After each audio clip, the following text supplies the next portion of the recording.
They skipped my wedding for a cruise. I found out from Facebook. My sister, toasting to real family, just us. I didn't comment. I just cut them off from the joint trust account and prepared a surprise for later. 1 week later, my dad banged on my door, red-faced and panicked.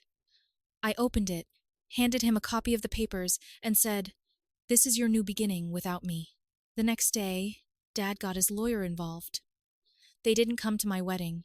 Not my mom, not my dad, not my sister. Not a single one of them even texted the morning of.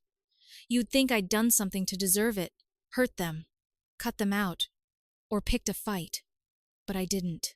I'd spent months trying to make the day feel like a real family celebration. I wanted them there. I expected them there. Deborah and I had planned everything carefully. We kept it intimate, 60 guests, just enough for it to feel warm without turning into a show.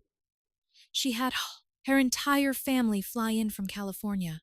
Her uncle, who never flown more than once a decade, showed up in a wrinkled suit and cried halfway through the ceremony. Her dad gave the kind of toast you remember your whole life. I kept looking at the door until the moment I said, "I do," hoping for a last-minute miracle, some dramatic entrance. My mom running in with her hair still pinned up, apologizing, hugging me like the movies. It didn't happen. I got through the ceremony by focusing on Deborah's smile, trying to convince myself that maybe something serious had come up. Maybe there had been an emergency, but there hadn't been. 4 days after the wedding, I was scrolling through Facebook when I saw it. My sister posted a boomerang video clinking glasses with my parents on the deck of a cruise ship, all three of them sun-kissed and grinning like they hadn't just missed the most important moment of my life. The caption said, "To real family. Just us. Just us." I stared at those words longer than I want to admit. There were likes from their friends, comments with laughing emojis. My dad had posted a few photos too. My mom had tagged some tropical location. None of them had said a single word to me, not even a message. Just a lazy little thumbs up on the wedding photo I'd posted. A like. I didn't tell Deborah. I didn't even mention it out loud. I just stood up, walked into my home office, logged into the joint trust account, the one I had left open for them out of habit or maybe guilt, and cut them off completely. Access revoked. No warning, no explanation. I wasn't angry in the explosive yelling kind of way. It was quieter, deeper. It was betrayal, and I felt it in my stomach. All those years I spent helping them with bills, covering emergencies, managing the business so they wouldn't have to work late, and this is how they showed up for me. They didn't. I thought that would be the end of it. I was wrong. 1 week later, I heard pounding on my front door. Not knocking. Pounding like someone was ready to break it down. I checked the camera. My dad, face red, collar stretched like he'd yanked on it too hard, sweat down his forehead. I opened the door just enough to hand him the folder I prepared days earlier. He looked confused, like he expected a hug or an argument, but not papers. "You're out," I said. "This is your new beginning without me." I shut the door. Inside that envelope were documents that officially removed him from the business, the last piece of shared ownership he had. What he didn't know was that I'd been preparing for this for over a year. Every contract we signed, every filing, every adjustment, I'd been slowly untangling our partnership, moving everything into my name. He just hadn't noticed because he never bothered to check the fine print. The next morning, I saw them again, my dad and, this time, a man in a gray suit, lawyer, no introduction, just a clipboard and a smirk. That's when the real fight began. He came back less than 24 hours after I handed him the envelope. Not alone this time. The guy with him had the kind of face that looked permanently bored. Lawyer, black folder, pressed shirt, zero personality. He walked straight up to my porch without saying a word, flipped it open, and started reading. "Mr.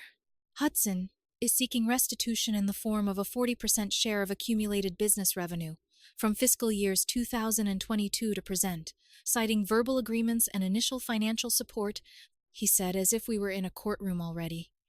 My dad just stood there, arms crossed, like he'd won something.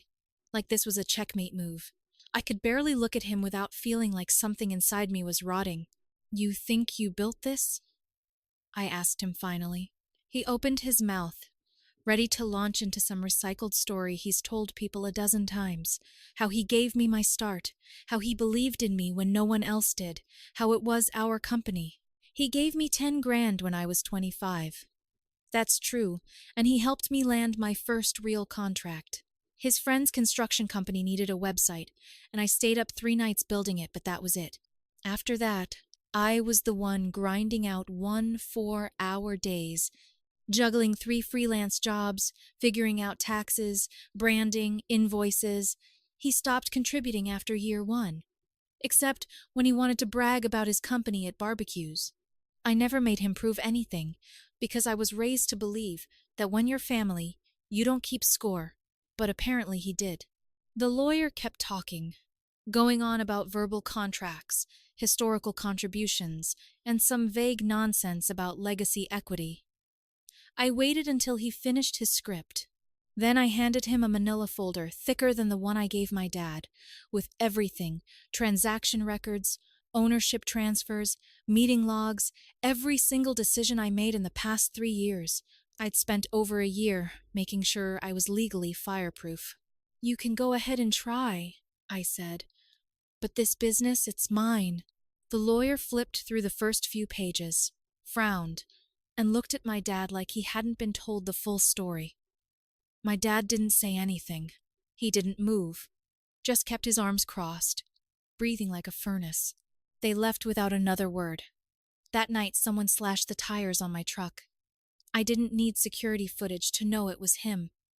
It wasn't even subtle. The cuts were deep, deliberate.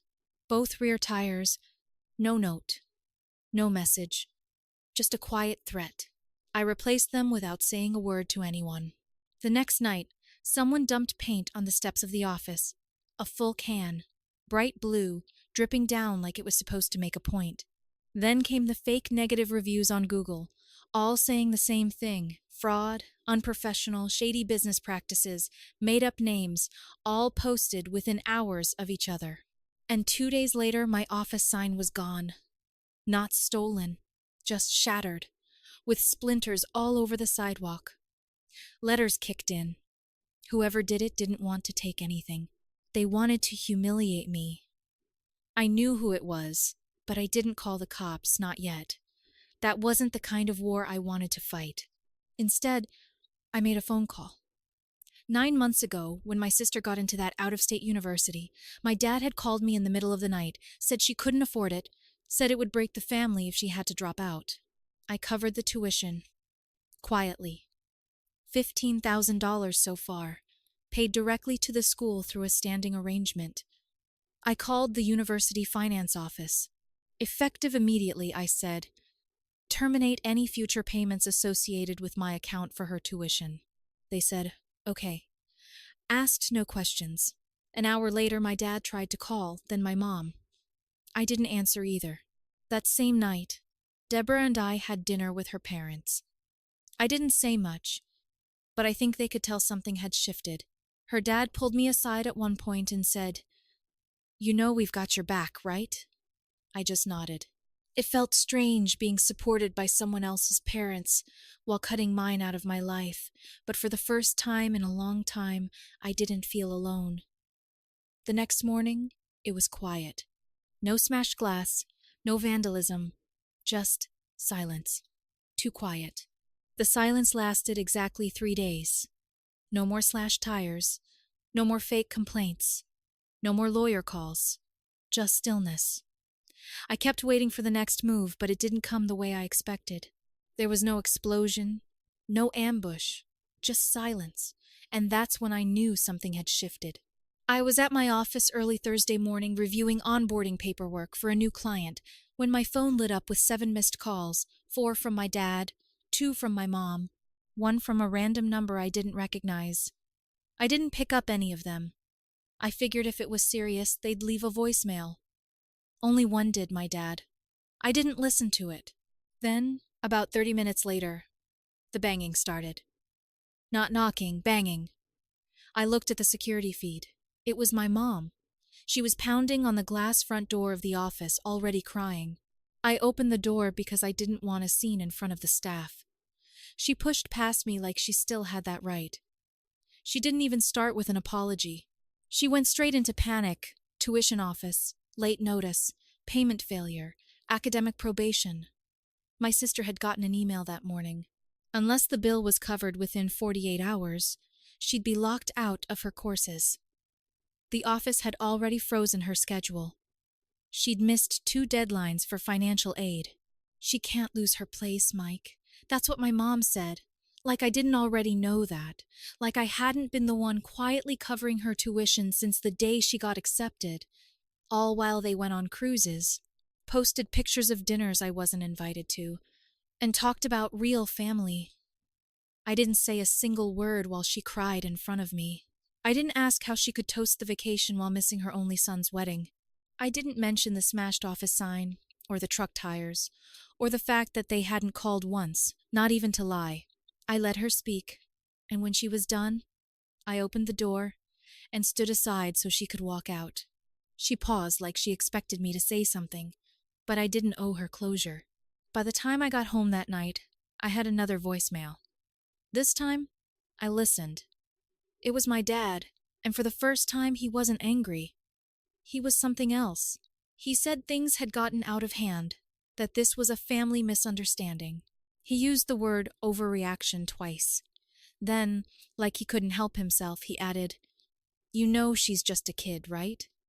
You're punishing her for something she had no control over, right?" Except she raised her glass in that Facebook post to real family, just us.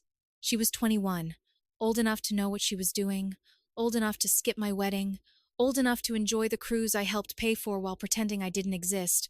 Then came the text. It was short, my sister finally reaching out for the first time in months. "Mom says you're not paying for school anymore. Is this really happening?" That was it. "No, how are you? No, sorry. No, I miss you. Or I wish I'd been there. Just an invoice wrapped in a guilt trip." I typed 2 words and hit send. "It is." No answer. The next few days were quiet again, but in a different way. No more destruction, no more phone calls, no more surprise visits, just nothing.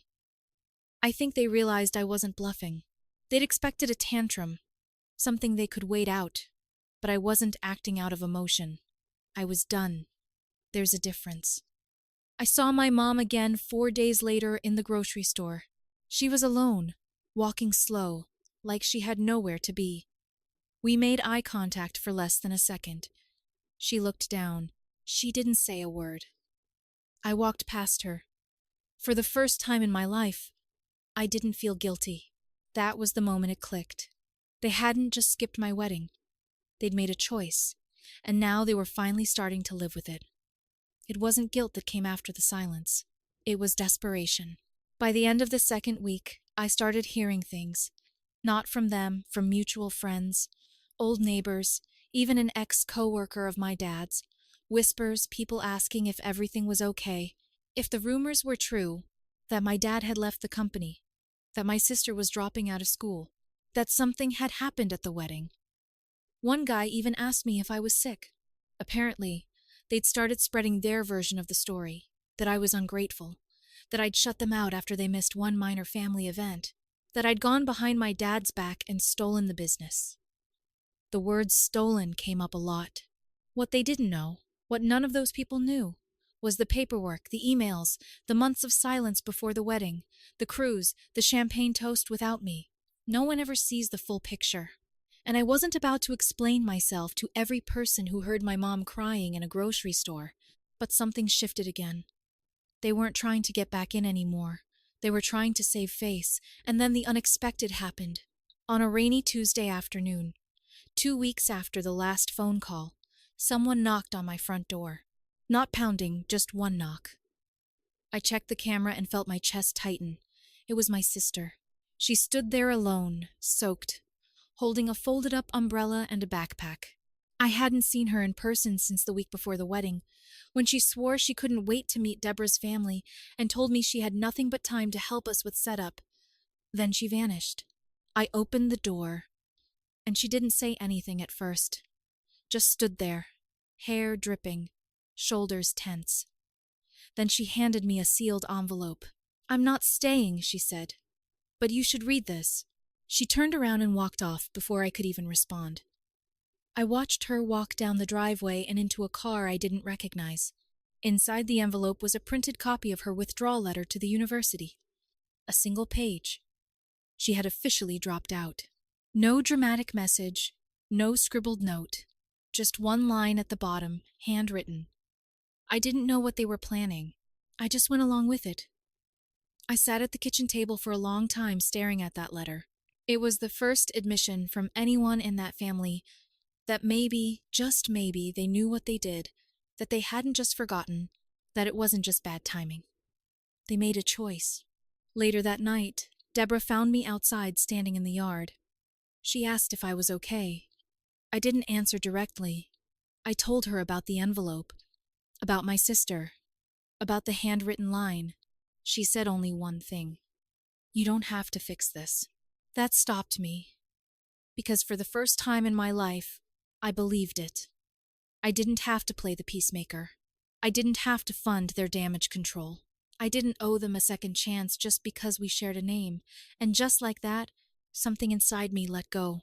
After my sister left that envelope, I didn't hear from her again. No texts, no emails, nothing. I half expected her to reach out again, maybe ask for help paying off whatever debt she racked up before withdrawing, but the silence held. It was different now, though. Less calculated, quieter. Like they were finally starting to understand that the money, the access, the support, it was all gone. Deborah's family, on the other hand, stayed steady.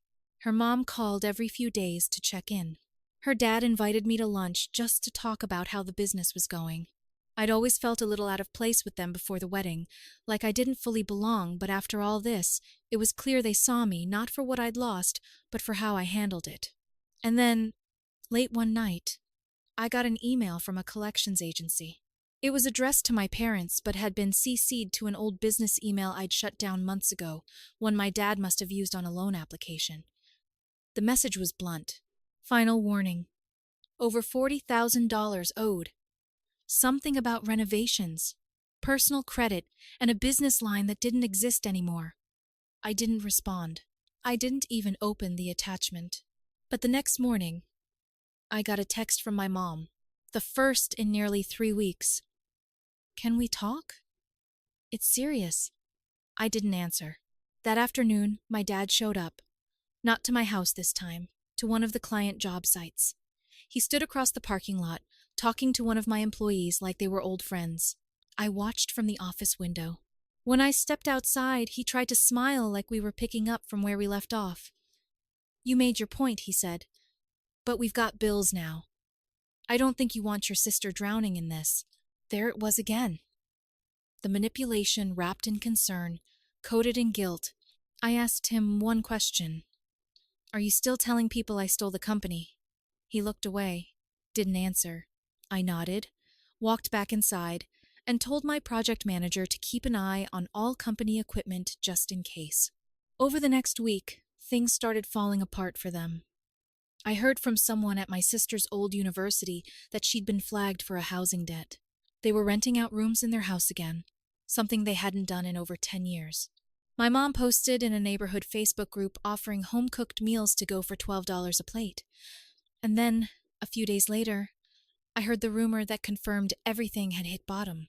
My dad had taken a job as a night manager at a local auto parts store, the man who used to brag about our empire, who told everyone we were a legacy business, who skipped my wedding to toast himself on a cruise, now folding cardboard at 1:00 a.m.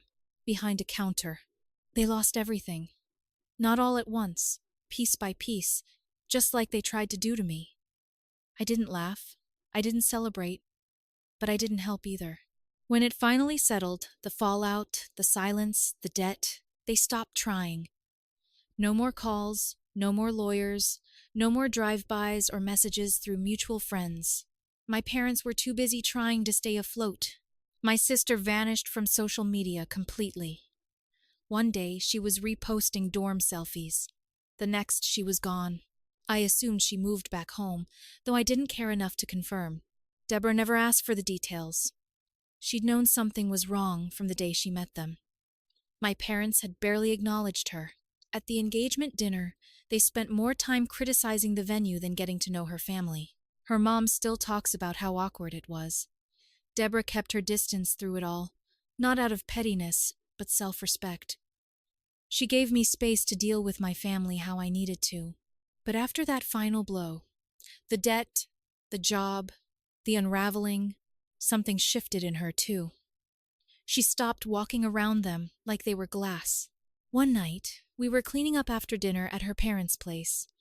Her dad was telling a story about building his first house, and her mom was laughing so hard she couldn't breathe. I was just listening, watching. And then Deborah leaned in and said quietly, "This is what family feels like." That moment hit harder than I expected, because she was right. Her family had shown up for the wedding, for the chaos after, for me. They hadn't asked for anything in return. They didn't keep a tally. They didn't choose a vacation over my vows. They just showed up, and mine, they lost the business, the money, the future they thought I owed them. They gambled on the assumption that I'd always forgive, always pay, always play the role of the responsible one, and when I didn't, when I finally held up a mirror to who they really were, they had nothing left to stand on. I didn't go back. I didn't reach out. Not when I heard they were renting out their basement. Not when someone told me my dad's car got repossessed. Not when my sister posted a vague quote on Instagram about lessons learned the hard way. And eventually, they stopped being part of my life at all. Not dramatically, just completely. I sold the old office building, rebranded the company, invested in a new property with Deborah's father. He's officially part of the board now. Funny how life works. The man who once looked at me like a question mark is now the closest thing I've had to a father in years. Last week, Deborah and I sat down with her parents for dinner again. Her mom handed me a wrapped box. Inside was a photo of the four of us from the wedding, the one where I finally smiled like I meant it. Deborah leaned her head on my shoulder and said, "This is our beginning." And it was, without them, but not alone, never alone again. The first update. A month passed. The silence stretched long and hollow, like an empty room no one wanted to walk into first. I figured that was it. They had made their bed. I wasn't expecting anyone to change. I had stopped checking my phone for missed calls. Life had moved on. Deborah and I were planning a short trip to the coast, something simple to clear our heads before launching the company's new direction. And then, out of nowhere, I got an invitation. Not a message, not a phone call, an actual paper invitation in the mail. It was a dinner invite, printed like a wedding rehearsal dinner, or some community fundraiser.